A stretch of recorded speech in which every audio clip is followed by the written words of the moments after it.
Ha ha ha ha ha. Good? Pause that. We're so good. All right, good to go. Hello, everybody. Welcome to another episode of Gallowclass. We're going to location. We're going to be talking about setting today. I'm just going to kind of banter with you guys a little bit while everybody kind of filters in, because we're writers and we are all working on writer standard time. And last time I remember we had quite a few people, but most of them came in later. Also, this gives it a second or a couple of minutes to go out to all those people in Twitch land who are doing the search for writing and stuff like that. So I hope everybody had a great couple of 2 weeks. Words. It's almost like you're a writer. I am speaking in eternal rough draft. I hope the last 2 weeks were really good for everybody. A fortnight, that's right. Yes, a fortnight. The previous fortnight. Oh, iJuggler says, is that 4 weeks? A couple of 2 weeks, I think, would be. So I hope the last fortnight was good for everybody and that you guys got some amazing writing done. I let you guys know what I'm working on. I'm wrapping up the next collection of the next Warts and All collection, which includes a new Jaludin story, Jaludin's Voyage. A bug flew in my face. That's how excited I was. So that face was out of the corner of my eye. I see Cody do this, and I'm like, "What the hell?" Like, I was like, for a second, I thought, "Wow, he's excited for a new Jaludin story." I mean, that too. A fork knife. Anyway. A fortnight? A fork A knife? fork knife. And of course, Branduv said that. For those of you who don't know who Cody is my producer. He's kind of behind the scenes, but occasionally he'll pop his face up. And there he is. He's going to be monitoring the chat. He will, if you guys have questions or anything like that, feel free to chime those in the chat room. It is chat for followers only, so if you're not a follower, click the follow button so you can talk to and I can answer your questions. Okay, location, setting.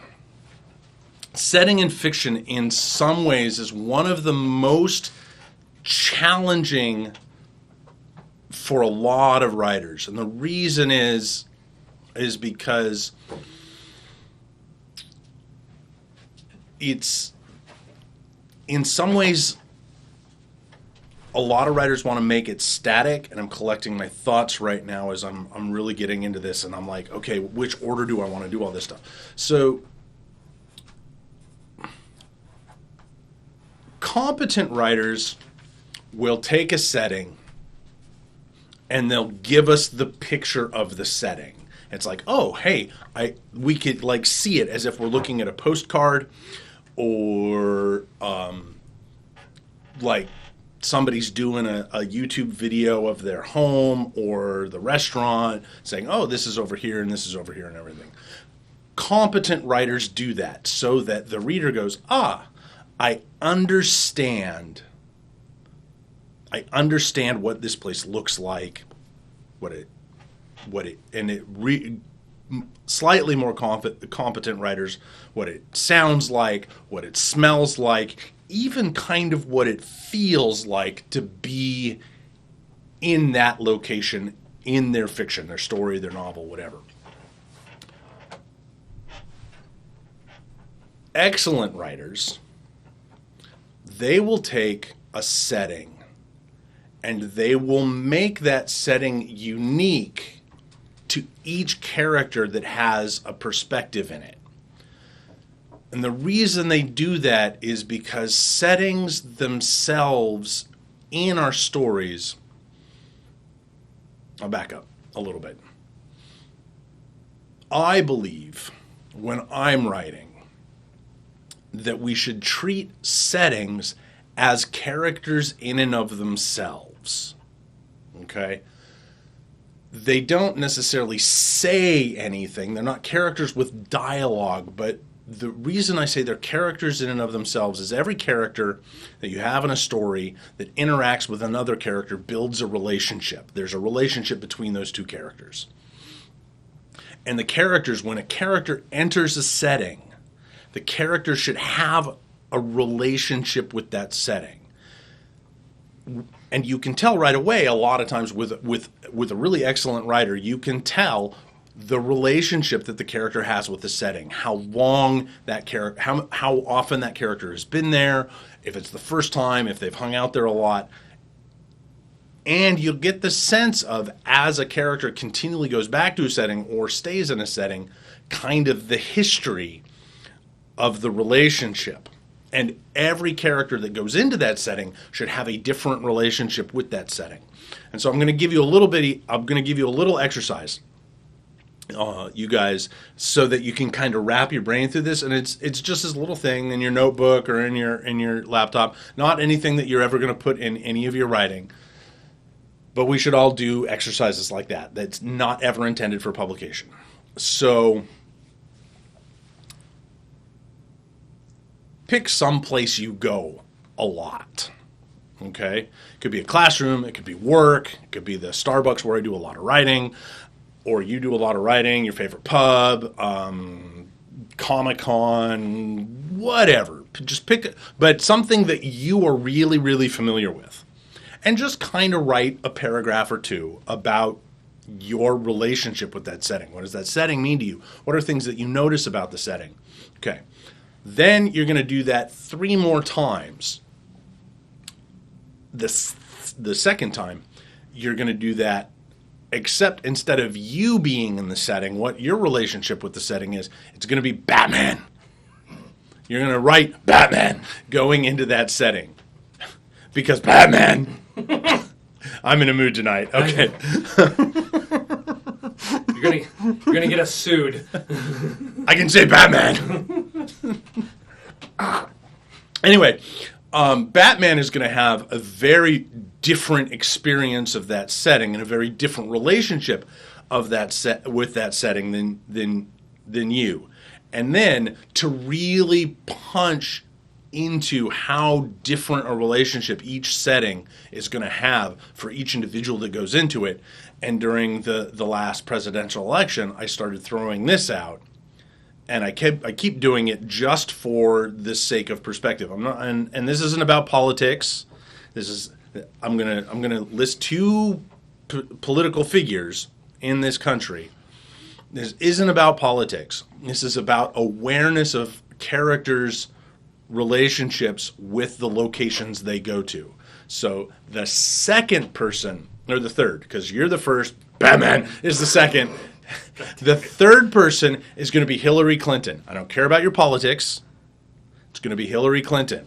And you're going to write it not from the perspective of your politics, but from the perspective of as objectively as possible. And the fourth person is Donald Trump. And the reason I pick those two is because they are so vastly different kinds of people that it should create vastly different kinds of responses and relationships for this location that you've picked that you're very familiar with. For those of you who are maybe uncomfortable putting yourself into this perspective of either Secretary Clinton or President Trump, replace those with any sort of diametrically opposed public figure. What? Foes? Diametrically opposed? Foes? Now we're going to get sued because you're Hamilton. So diametrically opposed public figures, and you're not lambasting any public persona or whatever. It's just for the sake of the exercise. Okay. So, other things that you want to consider. Old friend of mine writes under the name James Rollins. When I was back in a writer's group with him, he said he had a sticky note next to the monitor of his computer when he was writing, and it had all 5 senses. And he would, anytime he was in a scene, in a setting, he would try and work in at least 3 of those. And that's not a bad idea. However, the next step to that, tying back into what I'm talking about, is relationship. Different characters are going to have different relationships, and so they're going to have different, their focus is going to be different sensory input. Okay? And a really interesting thing, I think it's Ice Hunt. One of Jim's novels is Ice Hunt. It takes place in polar ice cap, and one of the characters is deaf, and it's a monster thriller. It's kind of like Jurassic Park in the ice cap, except for instead of dinosaurs, it's the monsters that spawned the Grendel myth. It's really, really cool, and the monsters let out kind of this sound wave sort of thing. Has been a long time since but there's a sound aspect to these creatures, and one of the characters is deaf and gets separated from everybody, and so it's an interesting bit of the setting because the monsters are part of the setting.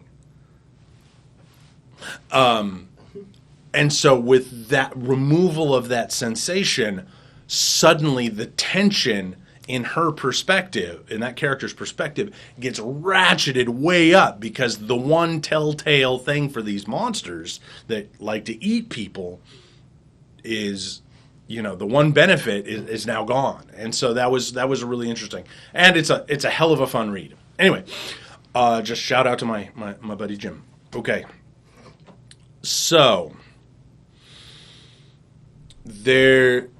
when creating settings, sometimes the setting you think you need is not the setting you really need. So don't be afraid to pull scenes from one setting and put them into another. Everything is fluid. Oh, I had a tangent. I had a thing that I was going to say. And that's right, Jim. Different Jim Lambert, in the Facebook group. He asked some questions about setting, and you guys can feel free to throw out your questions about setting in the chat. And all right, and then we'll put my glasses on, and then okay. So Jim's first question was, he said, "I've heard both to be detailed in setting description and allow readers to fill in their own understanding of some setting." So that's kind of a two-parter.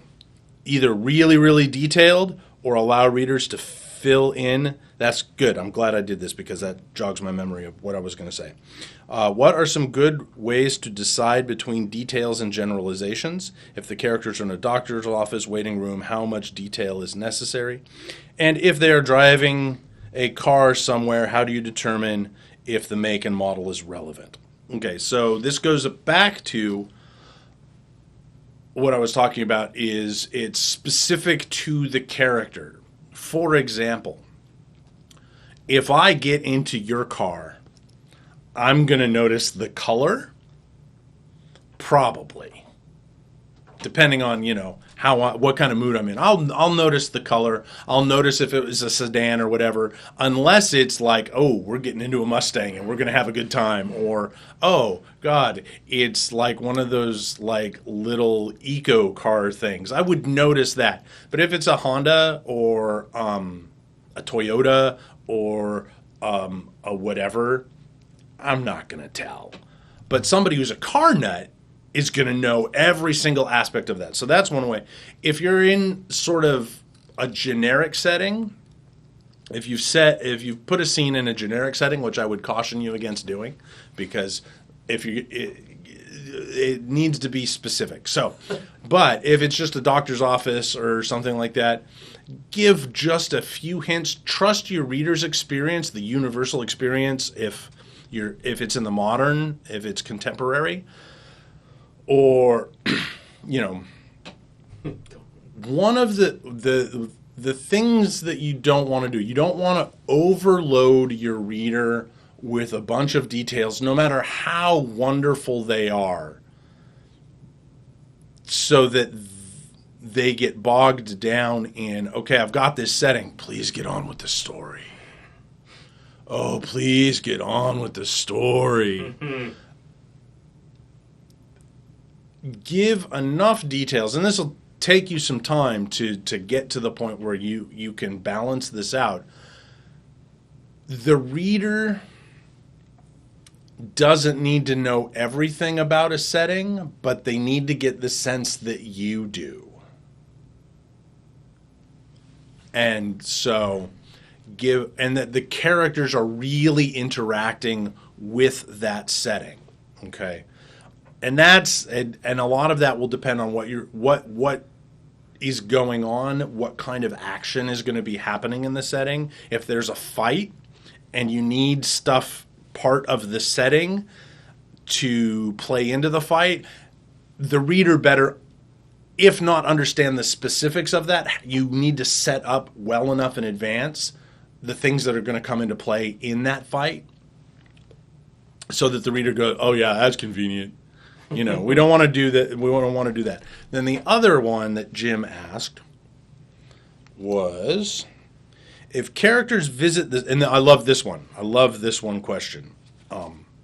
If characters visit the same setting a second or third time, how much detail is necessary on their return? Just the changes, details missed the first time, or should we follow the movie formula and never visit a setting twice? I'm going to kind of go backwards a little bit on this. First, when writing fiction, we want to steer clear of the movie formula.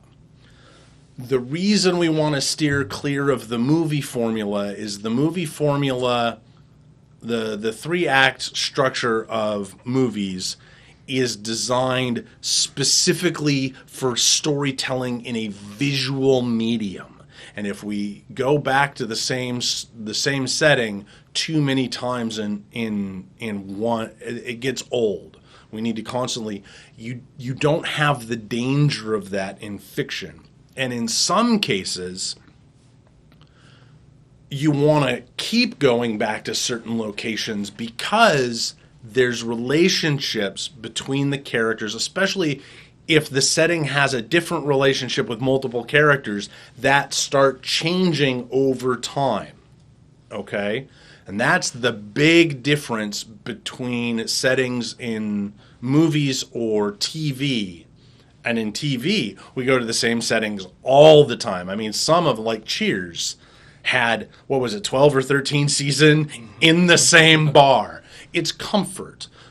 But over the course of that show, people's relationship with the bar changed over time. So that's it. Now, so we don't worry about what works in storytelling or in visual storytelling mediums for the same as writing fiction. If you're writing visual storytelling, then like scripts and screenplays, I'm not the guy to talk to because I'm still working that out.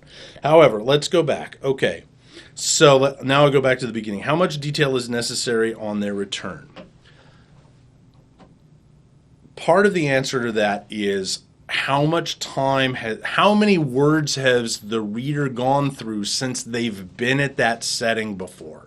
For those of you who are writing science fiction and fantasy, this can possibly be books instead of chapters. So you want to give the reader enough to ground them back into that, and also to give the feeling of how much or how little the relationship has changed. In Deeds of Paxenarian, a fantasy novel, I think Elizabeth Moon, about a young girl who goes off soldiering, joins a mercenary company, and comes home. She's big and buff and muscular, and none of her clothes fit. So she tries to put something on that's not warrior-esque, and it doesn't fit because she's buffed out. And little details like that.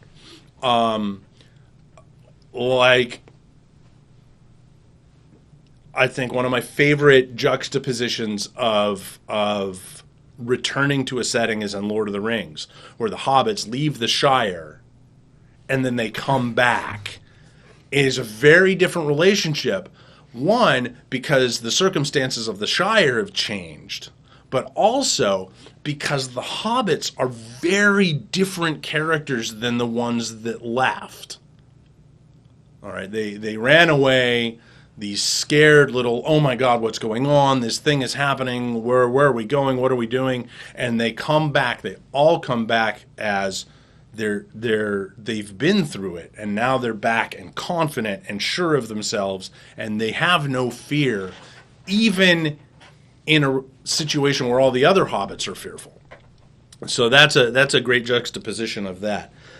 So then he says, details missed the first time, or should we follow them? Yeah, so absolutely give details. Like, if you have a character who, like, just to use kind of a fantasy trope, you have a character who leaves home and goes to the tavern in the next city over, and he goes and he hangs out there and meets the wizard or the guide or the mentor and goes away and then comes back to that later. Absolutely details they missed. But also, you can do that to show how much a character has grown by showing the different details of everything like that.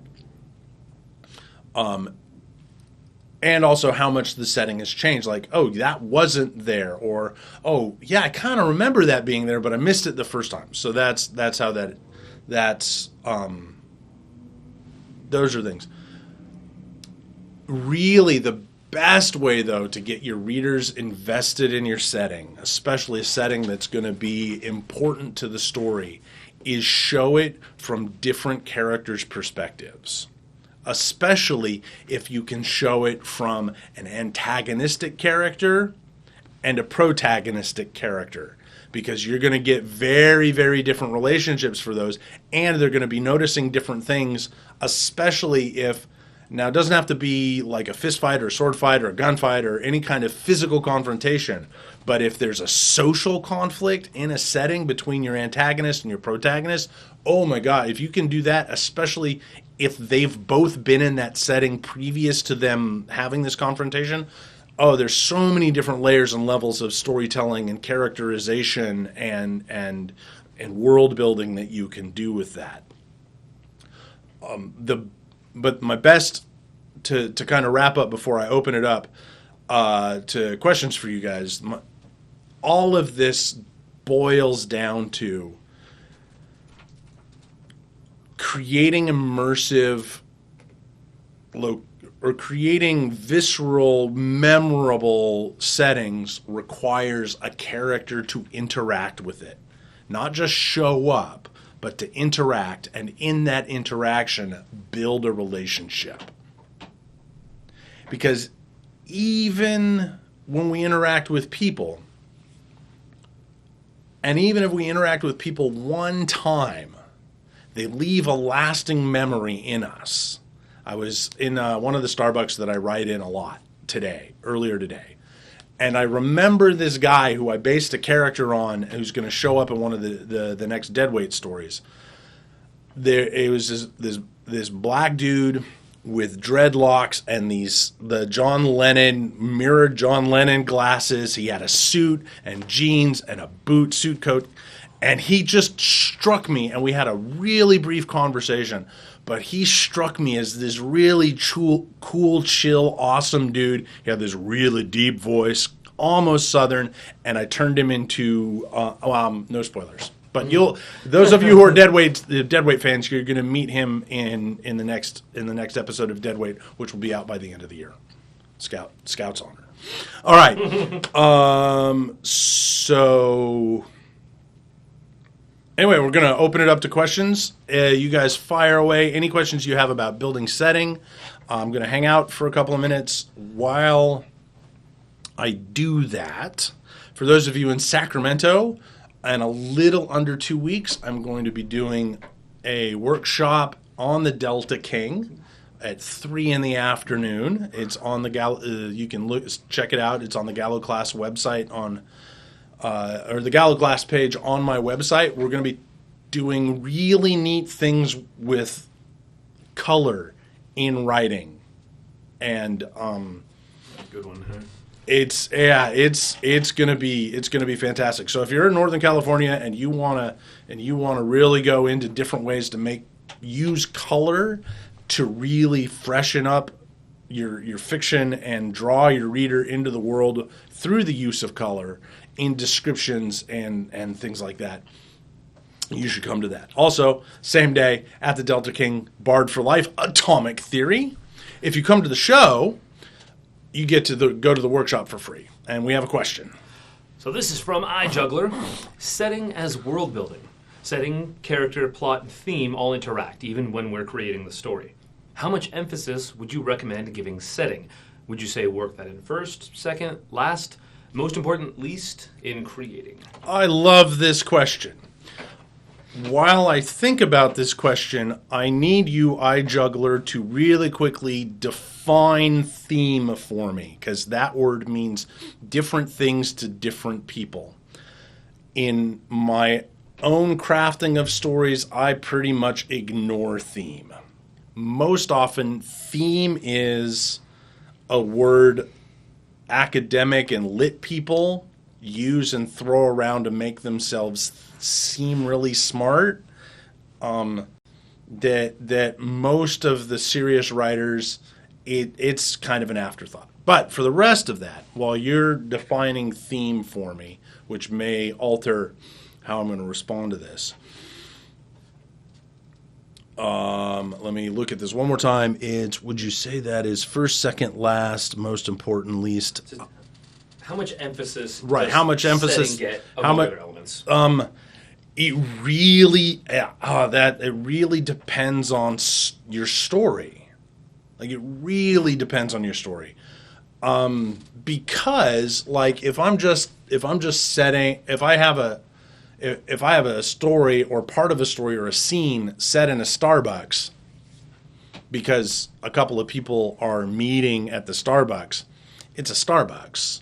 Unless there's something really important about that Starbucks that is also important to the story, what the conflict, the characters, whatever's going on. For those of us who are speculative fiction writers, it can be really important, but not because we're creating this other world and everything like that.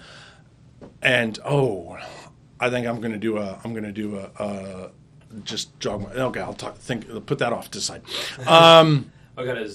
Okay. Look at theme, meaning, what the story is about, not the events, but something that the story illustrates, a revenge story, an honor story.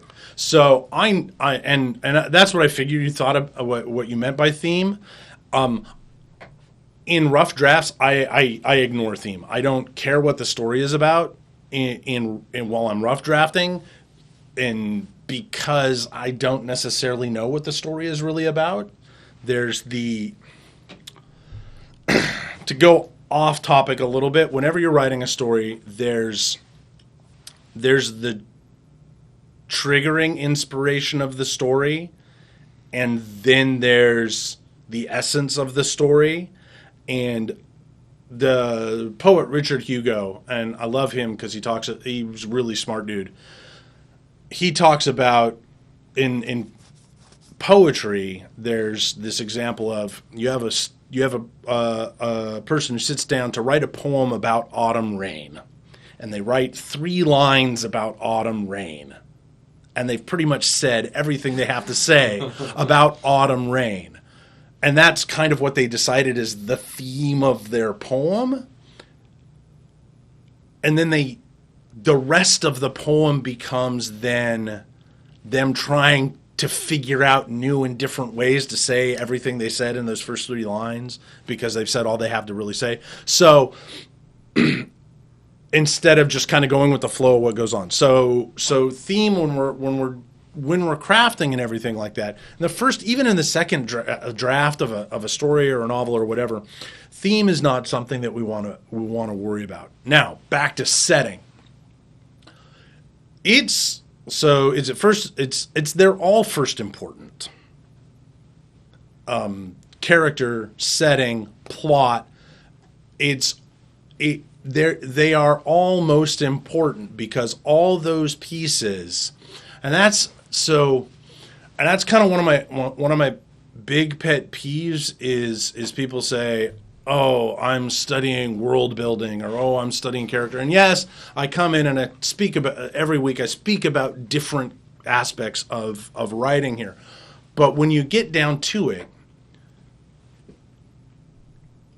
when you're writing, when you're creating fiction,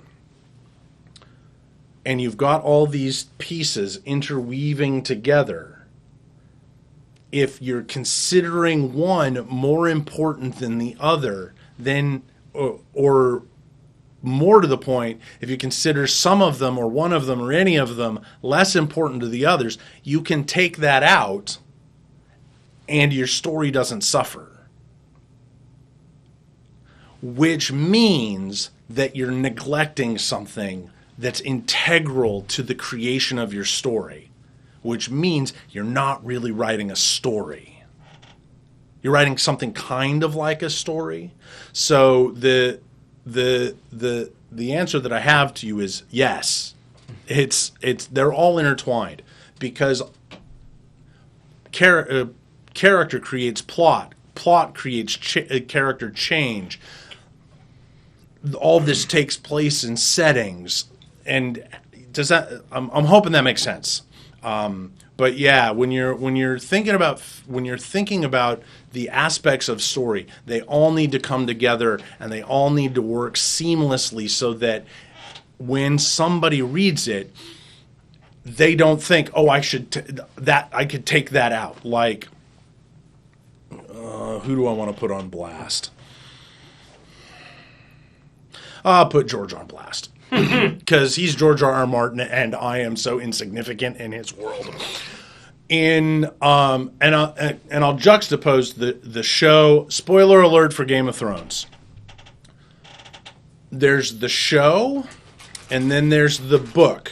There's Dance of Dragons, and then there's the season that covered part of what Dance of Dragons was.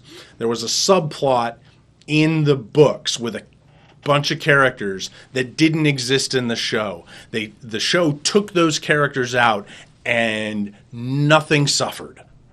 Nothing in the show suffered. So anyway, so I'm going to leave that one alone. It looks like we have something else. Yep, this is from Rebecca J. Carlson. Hello, Rebecca. Thanks for joining us from Hawaii. Nice. I'm working on a story that involves traveling to a lot of highly contrasting settings. Awesome. I'm concerned about, 1, how many words it takes to establish each setting once I get there, and 2, falling into a lazy pattern of description. How it smells, details I see, lighting and color. Tips for giving each new setting a fresh introduction in a reasonable amount of words? All right. First of all, in your rough draft, don't care about your word count, because it will change by the third, fourth, however many drafts you do. Do not, unless you are writing a story specifically for an anthology, and by that I mean the editor of the anthology has told you, hey, I want you to submit this story and this is your word count. Don't worry about the word count, because you'll always, especially in your rough draft, because it will change in subsequent drafts. Now, so now that we have the word count thing out of the way, the rest of that is a fantastic question, and thank you for asking it. It depends on the character. It always goes back to what is the relationship between the character who is experiencing the setting and so what is the relationship that's going to be with the character, the viewpoint character? Okay, so you're going to put yourself in a character. That character is going to go into a setting, and so that's really the key. And one of the best ways that you can do that is have the first time you're introducing a new setting, have it while you're getting used to these techniques that we're talking about and practicing developing setting and relationships with characters. The best way to introduce the setting to a reader is to have that setting introduce that setting from the perspective of a character first entering that setting. And then, so that's kind of your everyman character, and so your reader and the character experience that setting together as new and interesting at the same time. And then when you're going back to those settings or anything like that, then you can have other characters, and then they can notice different things about that. And then you can go, hey, look over here, reader, this is the thing, and this is why this character is cool. And then, because what happens is as you have two characters who have different relationships with the setting, you give a third relationship to that setting to the reader. So I'm going to kind of jump in. There you are. Kind of my interpretation of her question. Not so much word count, but how many words it takes to establish each setting without being too verbose if your settings are so very different. Right. First one's in a temple. This one's in a spaceship. This one's underground, like, without 18 paragraphs of... Okay. Yeah, okay. So what I would say is devote as much time and space in your story to the setting as they are important to the conflicts that are going to take place there.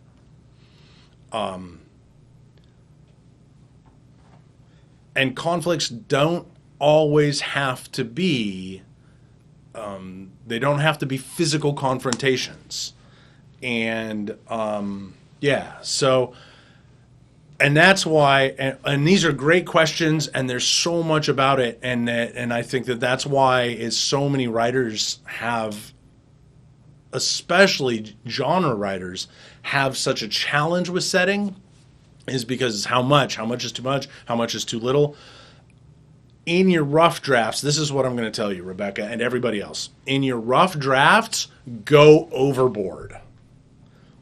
Just vomit descriptions through your fingers onto the page. Or if you're dictating, just vomit forth words. Actually vomit, just go overboard. Go overboard. Over-describe. Like, knock yourself out with how brilliantly you can envision the setting. And then you'll be able to pare that back in your next drafts. Oh heck, I'll plug the collection that I'm working on right now. That will be available soon. And for those of you who come to Bard for Life Atomic Theory, you will get the Bard for Life Warts Adult collection. And in that, I have two different stories, or two different pieces that I wrote that are published, where I give you every draft from the very first draft inception of the idea to the final published draft. And one of them is the prologue to Deadweight the Tombs, titled The Tour, which kind of shows you it's me introducing the characters in a very interesting way to the world of or the readers in a very interesting way to the world of Arcadia that I've created. The other is all the drafts that lead up to my story Just Another Day in the Butterfly War, which first appeared in the anthology from Evil Girlfriend Media, Bless Your Mechanical Heart, which is a fantastic anthology. And you should get it because there's a lot of really good stories in there by some friends of mine, and my very good friend Jennifer Brozek edited it, and she's fantastic. So you should get that anthology just because it's awesome. And then get my book Bard for Life when it comes out in a couple weeks, so you can see all the steps that lead up to that. One more from Max. You're Christian. Not showing. From Max Christian Hansen. Most of us are writing most of our work in third-person limited POV. Talk about how we have non-POV characters interact with the setting when their interaction is going to be filtered through the mind of the POV character.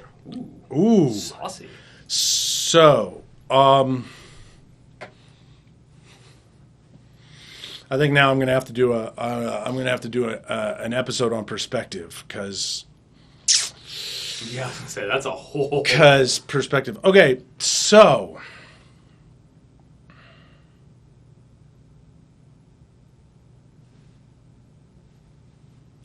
All right, I'm gonna send you, and I know I said don't pay attention to visual media in storytelling, but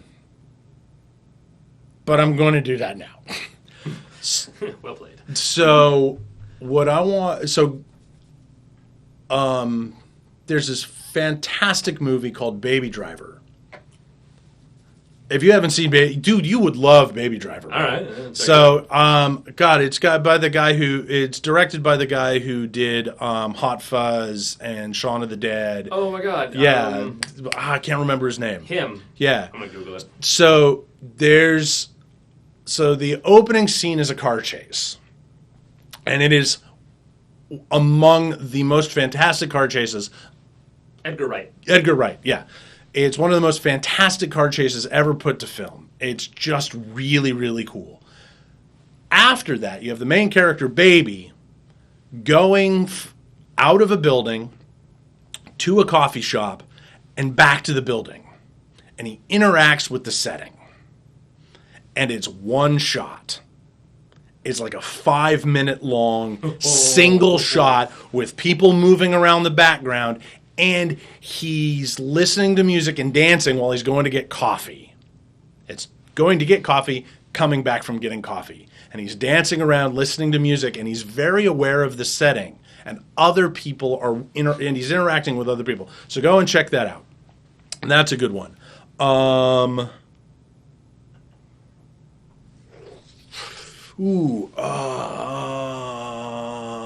trying to think of a really good. Not to clear, but it is an awesome shot. It's super cool. I'm trying to think of fiction to tell you guys to go see, or not to go see, to go read. But it is a great question, Max. So what?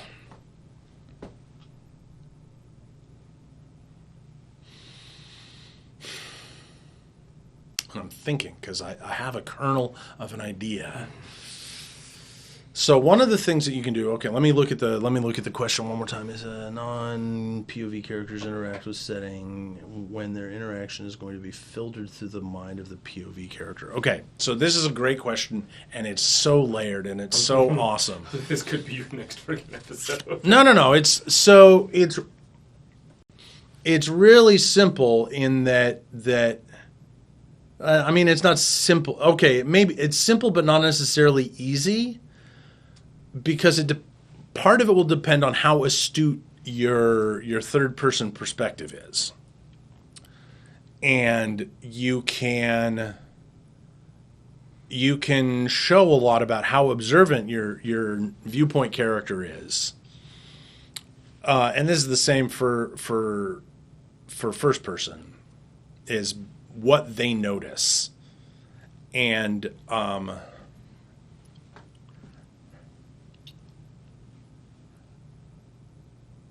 Harry Dresden, the Dresden Files, because because that's first person, and you asked specifically for third person.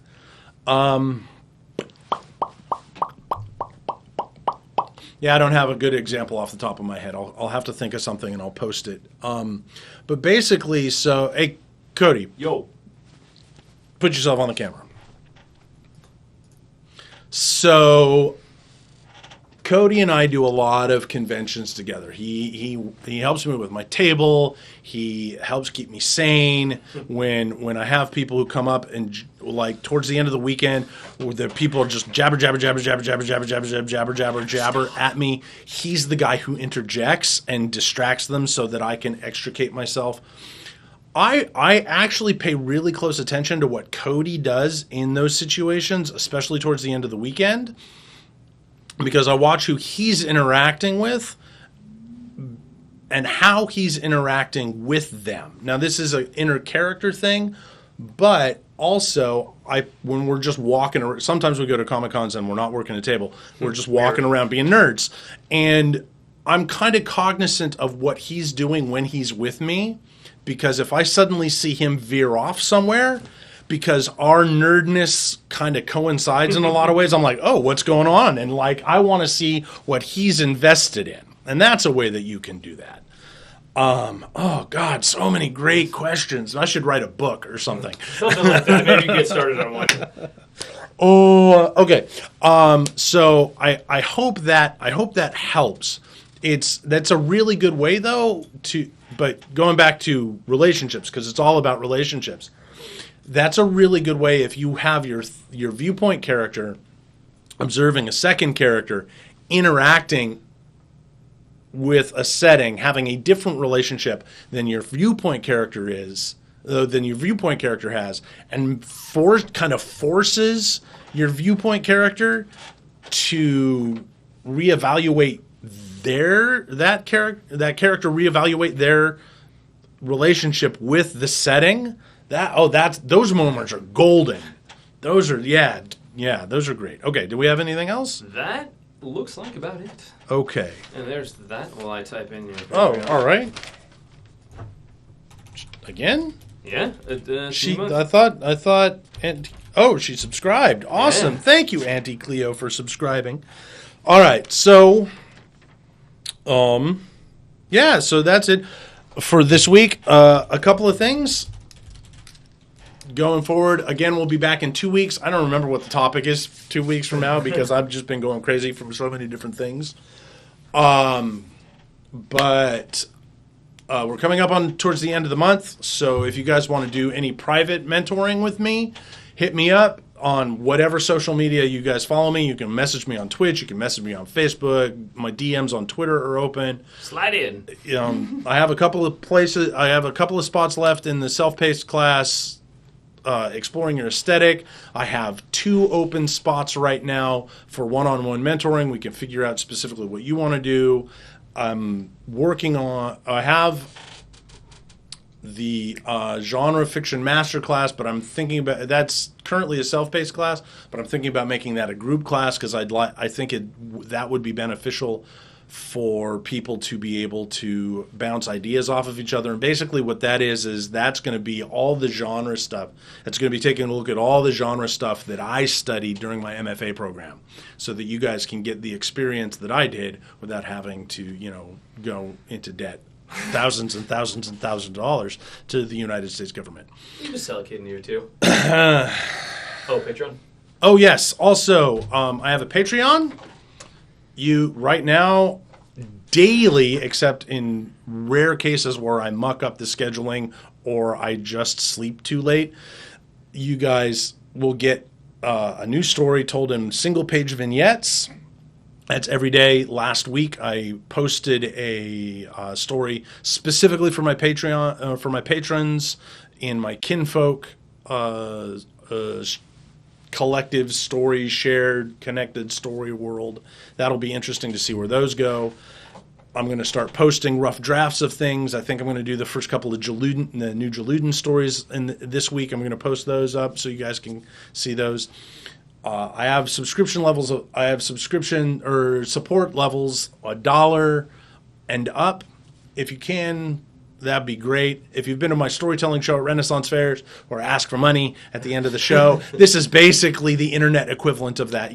There's lots of cool bennies. You get free ebooks. You get personalized stories. At higher levels, you even get proof copies of my work. So I hope you'll support that. Basically, that's going to help me pay for Megan's daycare. Because as Megan is in daycare, I get to write a lot more.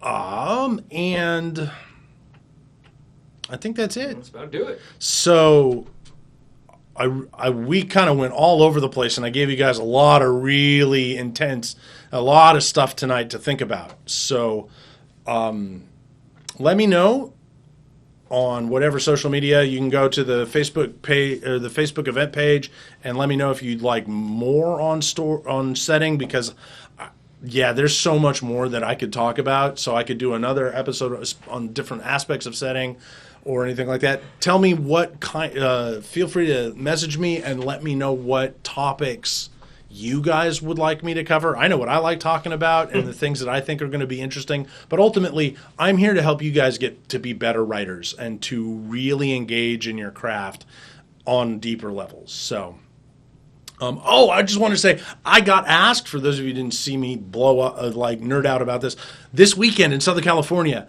I'm the keynote speaker at Genre Law, a genre-focused writer symposium, and the topic I'm going to be speaking on is your writing career is not your writing career is a marathon, not a sprint, which is how I end every class, the Gallowclass broadcast. Don't compare yourself to other writers. Don't compare yourself to the writer you want to be. The only thing you should be doing is comparing yourself to the writer you were last week. And if you're making any kind of progress, you're doing all right. Because remember, as I said, writing it's not a sprint, it's a marathon. I'll see you guys in 2 weeks.